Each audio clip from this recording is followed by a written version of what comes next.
And so we have to use every device of our global, with all of our global partners that we have available to complete the job that you all are working so hard on.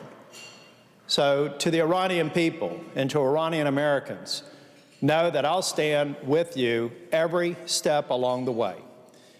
And hopefully, we will see a change so that tens of millions of honest, hardworking, freedom-seeking Iranians begin to enjoy the freedoms. In the previous uprisings, the Iranian people questioned the U.S. on where it stands. Will they stand on their side or beside their murderers? This question is more critical today than ever, considering the revolution developing across the country for the past 3 months. The U.S. has this historic opportunity to stand on the right side of history. So anyway, we live in historic times, and this is a historic moment in the times in which we live. Let's seize it. So I'll sit down with Gene, see what we can do to lend our voice to the people out on the streets and the villages and the towns of Iran, saying enough is enough.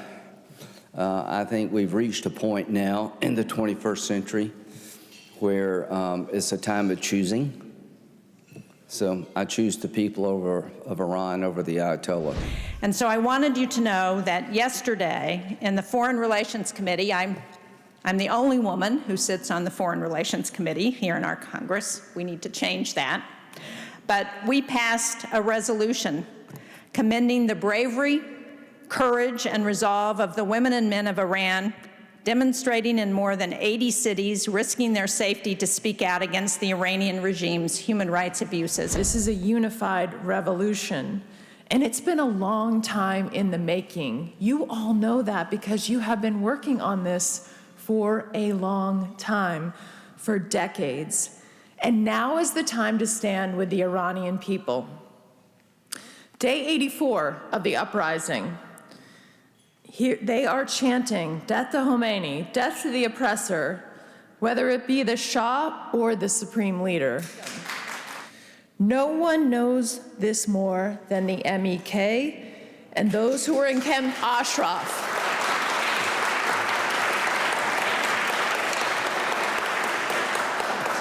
During this protest, there have already been hundreds who have been killed by this regime.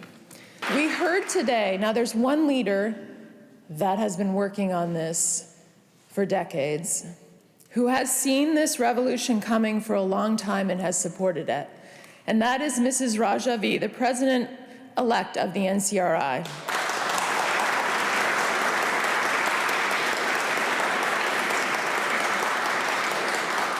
It was beautiful to hear her today, and Mrs. Rajavi has had the foresight to predict that women would lead this revolution.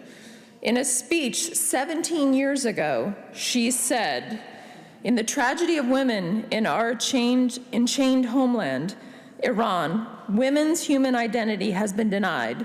But I assure you that those oppressed today will be the victors of tomorrow." Now is the time for victory for the people of Iran.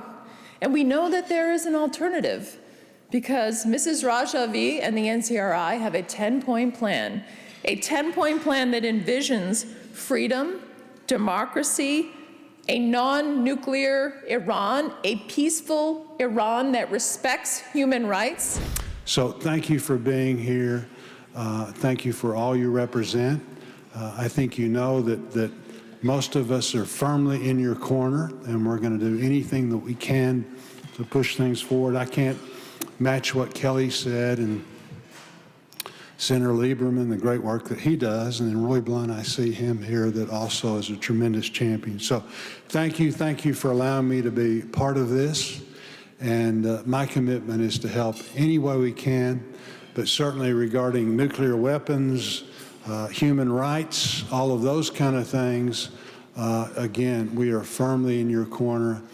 But I can't tell you, how important it is that you're here, talking to people like us, talking to the people that represent you throughout the country, making a difference. There's simply no substitute that.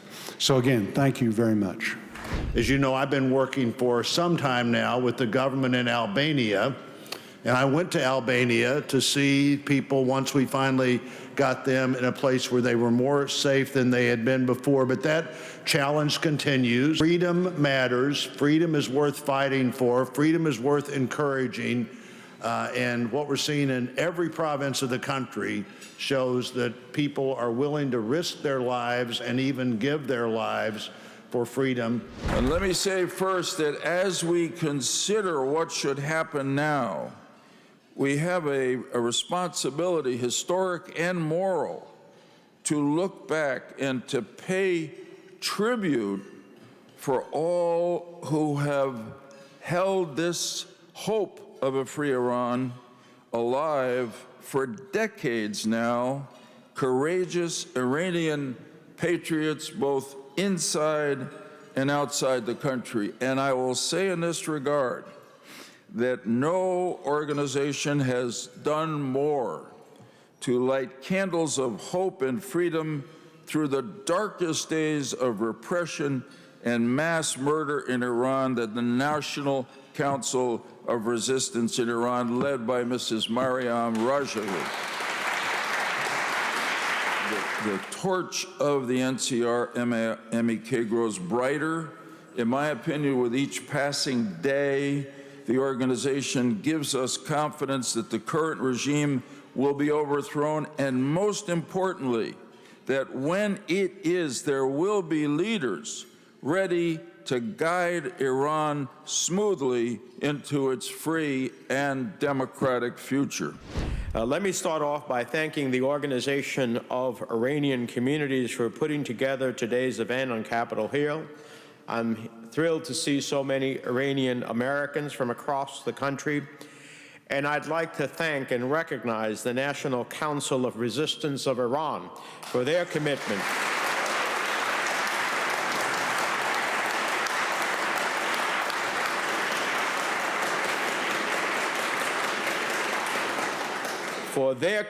to elevating your voices, the voices of Iranians inside of Iran, and in constantly advocating for the freedom of the Iranian people. So let us keep standing up to the regime's human rights violations and violence. Let us continue to protect those in Ashraf-free, and I am committed to doing that. The spark that lit this revolution a few months ago was really just a spark in a long chain of efforts since the 1979 revolution to overthrow this regime. Maryam Rajavi, who I have had the privilege of knowing, said it all too well, that women are leading this revolution. And in the revolution that they lead, they're offering a new hope and democracy for the people of Iran. And so to the women of Iran, I want to say loudly and clearly that we are moved by your courage and your strength. And to all